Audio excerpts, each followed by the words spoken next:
The thing that I discovered about reality or everything in our life is that everything always works out for you according by you. So it takes me to a deeper thing. What I discovered is that we aren't totally in control. This gets into the realm of people thinking, I don't have free will. What's going on here? No, this has nothing to do with that. What it's saying is that we're being driven by or controlled, or we are this higher level of awareness that can see, can hear beyond what we can hear, can see beyond what we can see physically, but the best way I put it to you, but have the ability to get information to you in the 3D so that you can experience what you want. In other words, it will always work out in your favor if you allow it. That's the thing I learned about this stuff, man. Is if you try to control it or push it, you're going to create resistance. Here's something you got to understand. Like, let's say you have a desire, you have these feelings or these dreams, right, in your mind, and you're kind of trying to figure out, like, man, how am I going to be able to accomplish all the things I want to accomplish? Then that's going to take you out of that connection. That connection is known as your authentic or higher self. So that's the thing I learned about this. If you just allow things to flow, it will always work out in your favor. That now takes me to the next thing. I then soon realized that, okay, the majority of uneasiness, mental and emotional struggle, it's all tied to our intellect mind, our ego mind. And when I discovered that, that's when I said, okay, I have to just let things unfold and let them play out. And you know how you let things play out? You got to always see a picture of positive outcomes. You got to always be positive. You got to always be optimistic. And the big thing I learned, because when you do that, the world opens up for you. So you just got to learn to let go and let it flow. That's the biggest thing. It's in other words, like your future self already planned your success. You just don't know about it. When I talk about you, I'm talking about your ego. But inside of your heart, inside of your desires, already planned. So the big secret I learned is I got to get out of my own way. And once you get out of your own way, that's when the path and the signs and the opportunities come to you. That's the biggest thing. The trick is now getting out of your own way, man. How do you get out of your own way? Well, to get out of your own way, there's things you got to understand. Is that your regular mind can't give you the whole big picture. So you have to understand and come to the realization that, man, I can't see everything. I can't hear everything. I can't imagine everything because I'm limited. But the higher consciousness part of you can. So if you realize that, that's going to pave the way to open you up to get what I call the downloads, information that's going to come into you. That's one of the trippiest things I realize about this stuff. If I just let it go and let it flow, it usually works out by getting out of my own way, by not trying to figure out how, when, or just watching from behind the scenes. That's a trippy thing. The next thing I realized about this stuff is that here's the next thing that's really, there exist infinite and multiple realities, but they can only be accessed if my mind and my body is in the present moment. That's the next thing I realize about this stuff. I can't get what I want, and I'm not going to be where I want to be if I'm constantly thinking about the future, worrying about the past, regretting the past, and being anxious about tomorrow. That's what I realize. When I do that, I am out of alignment with all creation. I'm out of alignment with the future self, with all the possibilities.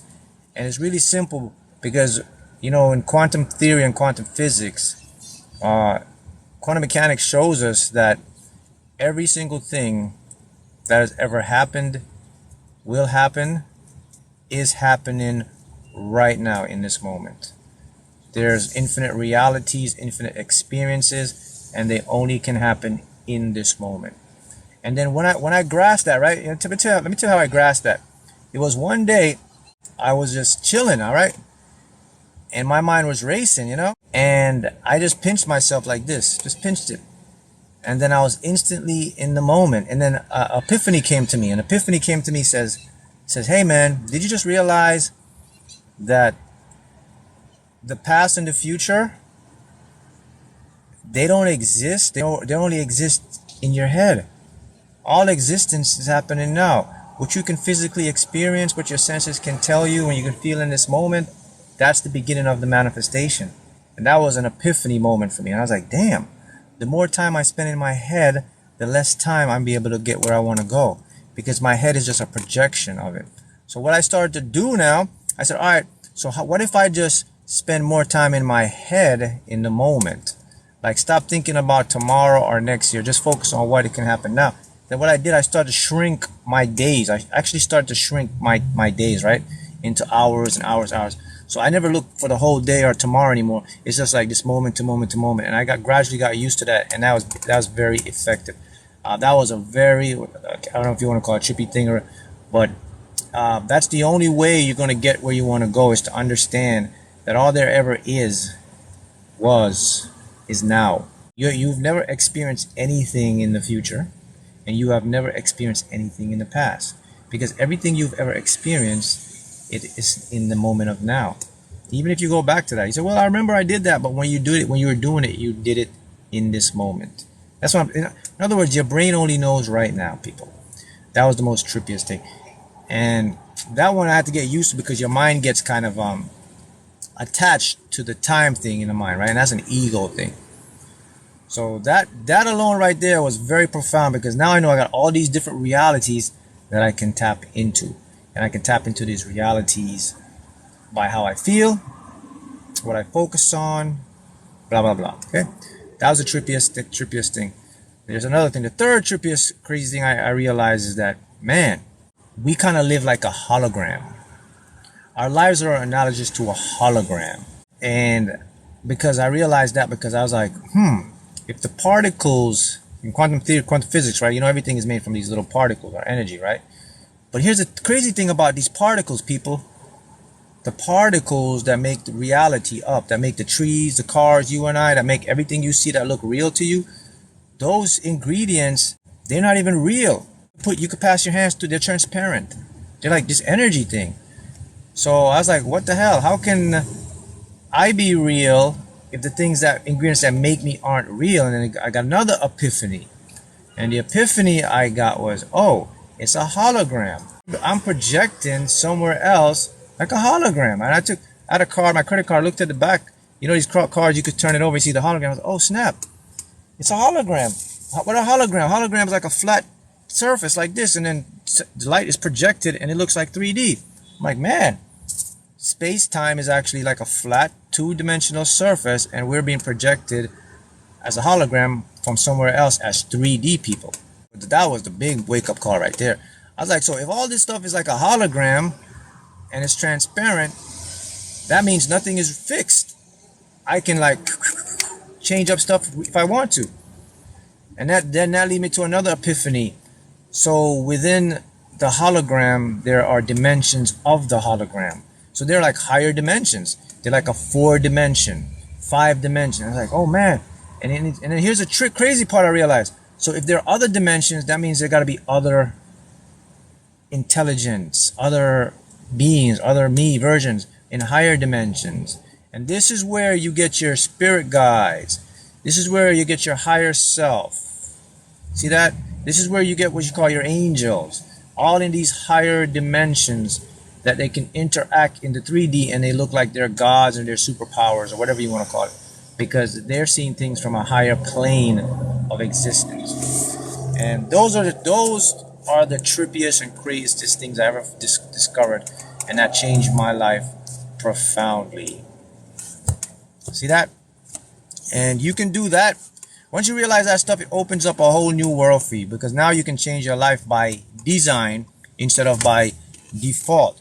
When your life is by default, it means you're running on the BS that you've been programmed. When you change your life by design, it means you're like consciously or deliberately creating it. You're making your own movie, so to speak.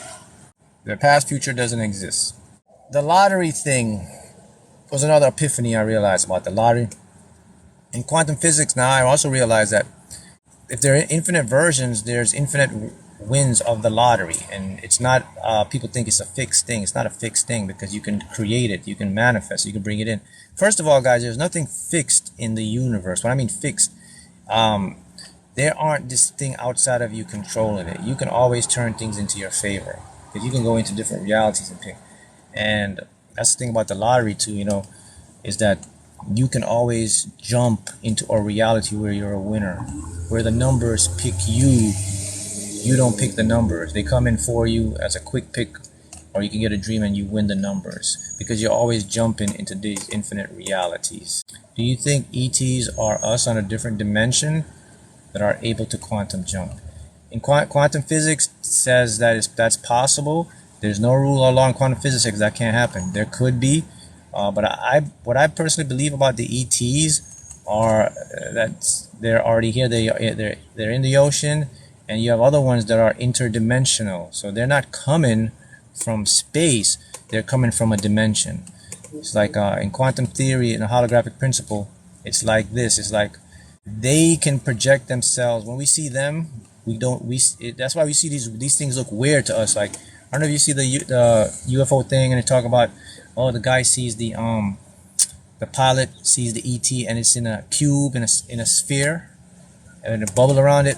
Well, that is actually a higher dimension projected in a 3D. So when something's in a higher dimension, it would look like a cube to us, tesseract. You're just seeing part of it. So you're seeing just a little part of it. That's why it looks weird to you. That's why it looks like a cube in a square, because it's projected. Okay, it's like your shadow, right? If you walk around in your shadow, you can see your shadow on the floor. But let's say it is a 2D world. Your shadow can project on a 2D place. So you can jump into that world. So yeah, there's different dimensions that happen.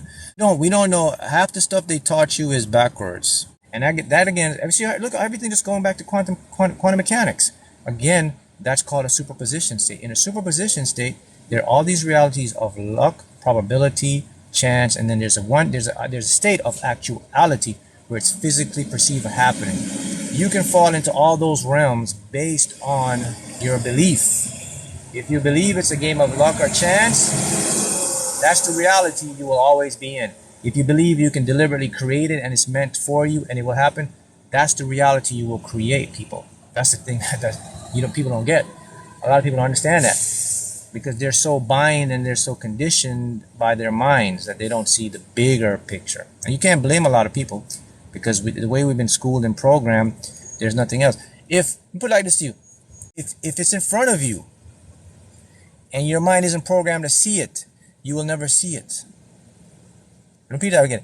If it's right in front of your face, you will never see it because your mind wasn't programmed to see it. And if you want to change that, it's called your beliefs. You change your beliefs. When you change your beliefs, you change the program. When you change the program, you open up new levels of reality. It's like a game. You unlock a new level of the game. Who's this here? Then one day money will get into your bank account. But it doesn't work. It doesn't work what you're just saying. I believe money's getting into my bank account.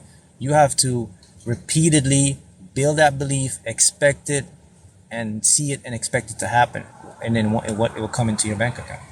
Because again, let's go back to quantum mechanics. Your reality can only be a reflection. Listen to this, people. Write this down.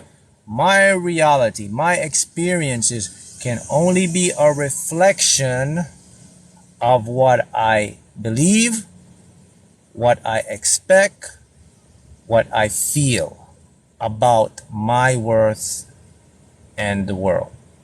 Point blank. You know, I mean, in layman's terms, you will only ever get what you expect and what you believe and what you talk about. That's it. No matter what happens. So if you're smart, like this person says, if you start believe that money's going to be in your bank account, if you believe that you're going to be successful, if you believe that you are successful, if you believe that things are working in your favor, if you believe, and let me give you the biggest mantra that you can say to fix everything. Just say this. Just say, I live in a friendly universe that's designed to serve me. You can say this powerful one. Why do I live in a friendly universe that's designed to serve me? You're going to bring everything now into your reality. You'll get more money, you'll get more health, you'll get more relationship, you'll manifest everything. Because now you have told the program that this world I'm living in is always going to work out in my favor. That's the smart people. Majority of people, they think this way. They think they live in a universe that's unfriendly. They think they live in a universe that's by chance or fate. They think they live in a universe that they don't control and things happen to them, things don't happen for them. 90% of people live that way. You, my friends, however, do not live that way, because now you're learning these teachings and how the universe works. If you just say every day your mantra, your one go-to mantra, every morning when you get up, why do I live in a friendly universe that's designed to serve me? Your life will totally take a change, because now you'll look around and people will start to treat you nicer. You'll get raises at your job. You'll feel more happier. Because again, I go back to the foundation of quantum mechanics, and I go back to the foundation of consciousness and your mind. It says that whatever I believe, whatever I think and I feel has to be transparent as a physical reality. My thoughts, my beliefs must be congruent with my physical experiences. No one can change that. That is just how it works. Sorry. The big one, user 37000 says, why do I consistently have more than enough money to live the life I desire? That's the goal one right there. Bam! Oh, I'll give you one more. Questions. The most tripping thing I realized too. Questions are your answers. When you give a question out loud, your subconscious answers it at physical experiences. I stopped using I am affirmations and this. I started going to questions. Like, why am I so successful? Why are things working in my favor? Da da da da. Why am I the best at what I do? And those took it to the whole next level. I got faster results, quicker experiences, everything showed up. Because I realized my questions are my answers. And all things come through the unconscious mind. There is nothing in the world that is set in stone. Right now, your life could change in an instant. Because everything is constantly changing. Your ego gives you the illusion that you are stuck in a physical world, that you have to figure it out, that there's no way out, that it ain't gonna happen for you. But it's all about you. And of course, yes, Ruthie Ann says, yes, gratitude is a key part in that stuff. When I'm saying all this stuff, you have to be grateful as well. You gotta thank the universe. You gotta say thank you. You gotta feel good. That's part of gratitude. Gratitude is just expecting, like, okay, great things is happening to me. And you don't with gratitude, you don't have to get up every day and say like, oh, I'm thankful. You can just say it silently. You can feel it. You can just appreciate it, because it's the feeling, the vibration that talks out more. So people can talk every day and say, I'm grateful for this, but they're not authentic about it. I'm so happy today. But you see, you're just saying the words. Words without the feelings or the authenticity to it is going to be dud. It's not going to work for you. You got to be authentic in your declarations out to the world or out to the universe. That was the universe agreeing with me right there. All right.